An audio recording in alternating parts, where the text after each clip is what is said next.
अस्सलाम वालेकुम। This is माहा Sarfaraz from study river academy. आप लोगों को पता है कि जो पीपीएससी के 100 मार्क्स का पेपर आता है, इसके अंदर जो साइंस का प्रोपोर्शन है, साइंस के एमसीक्यूज़ का, वो ज़्यादा होता जा रहा है।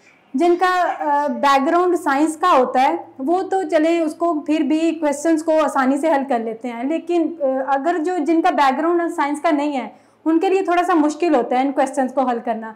तो जिनके लिए मुश्किल होता है उनके लिए मैं आज लेकर आई हूँ शॉर्ट वीडियो की सीरीज़। तो वैसे जिनका साइंस का बैकग्राउंड है वो भी इस वीडियो को देख सकते हैं, उनके लिए भी ये बेनिफिशियल हो सकती है।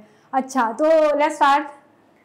आज सबसे पहले ये देखते हैं कि आपको पता है दुनिया में इतने बहुत सारे लिविंग ऑर्गेनिजम्स हैं, लेकिन उन लिविंग ऑर्गेनिजम्स की डिवीजन भी तो होनी चाहिए ना। वो सारे इकट्ठे तो फिर इस तरह से अच्छे नहीं लगते। सबसे पहले एनिमल्स की जो डिवीजन की थी, क्लासिफिकेशन की थी, उसके लिए एक साइंटिस्ट था कार्लस लिनियस। कार्लस लिनियस ने कहा था कि दुनिया के अंदर जितने भी लिविंग ऑर्गेनिजम्स हैं वो दो तरह के हैं, बस दो तरह के उसने कहा था, प्लांट्स और एनिमल्स। प्लांट्स वो जो अपनी खुराक खुद तैयार कर सकते हैं, एनिमल्स वो होते हैं जो अपनी खुराक खुद तैयार नहीं कर सकते। तो प्लांट्स का और एनिमल्स का बेसिकली एक स्ट्रक्चर का भी डिफरेंस है ना। आपको पता है कि वो उनके पत्ते होते हैं, तने वगैरह, लेकिन एनिमल्स के नहीं होते। लेकिन बाद में साइंटिस्ट ने देखा कि कुछ ऐसे ऑर्गेनिजम्स भी हैं जिनकी जो कैरेक्टरिस्टिक थी वो ना तो इसमें आते हैं ना वो इसी में आते हैं। तो फिर एक साइंटिस्ट आया, उसने फिर सारी स्टडी की, उसने देखा कि कुछ इनके और भी क्लासिफिकेशन करनी चाहिए, फर्दर क्लासिफिकेशन करनी चाहिए। तो उस साइंटिस्ट का नेम था R.H. वटिकर। ये था 1969 में, इसने एक 5 किंगडम क्लासिफिकेशन दी थी। मतलब उसमें जितने भी लिविंग ऑर्गेनिजम्स हैं उसने उसको 5 क्लासेस में तकसीम किया था। उसमें से एक था, उसने कहा प्लांट्स, दूसरा उसने कहा था एनिमल्स, फिर फंजाई, फिर मोनेरा और फिर उसका प्रोटिस्टा। प्लांट्स आपको पता है जो प्लांट्स पौधे होते हैं, और एनिमल्स का भी आपको पता है जिस तरह हम इंसान वगैरह हो गए। और उसके बाद फंजाई आपको पता है वो जो आप ब्रेड खाते होंगे, ब्रेड में जो दूसरे तीसरे दिन फंगस ऊपर आ जाती है, वो जो फंगस है ना वो इसी में वो यही होती है। ठीक है। इसके अलावा आपने ये भी देखा होगा जब बारिश होती है, बारिश के बाद एक नमी वाली कई जगह होती हैं, वहां पे एक छोटा सा पौधा सा निकल आता है, उसके तना होता है और ऊपर उसकी टोपी सी बनी होती है, कैप सी बनी होती है, उसको हम कहते हैं मशरूम।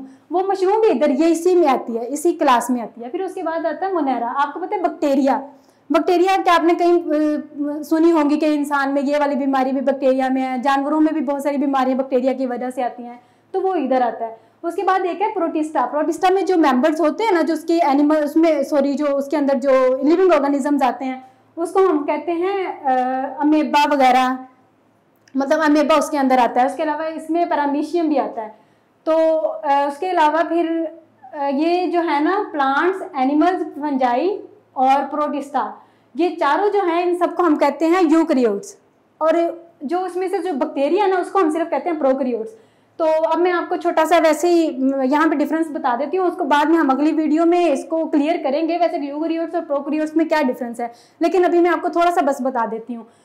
जो सेल्स होते हैं ना, आपको पता है लिविंग ऑर्गेनिजम्स का जो बेसिक यूनिट क्या होता है, सेल होता है ना। सेल दो तरह का होता है, एक कहते हैं यूकैरियोट्स, यूकैरियोटिक सेल होता है, और एक होता है प्रोकैरियोटिक सेल। प्रोकैरियोटिक सेल वो होता है जिसके अंदर ये होता है एक सेल के अंदर हो गया न्यूक्लियस। इसके अंदर ये जो न्यूक्लियस होता है ना, उसकी ये मेम्ब्रेन, ये जो बाहर होती है ना, ये नहीं होती उसकी।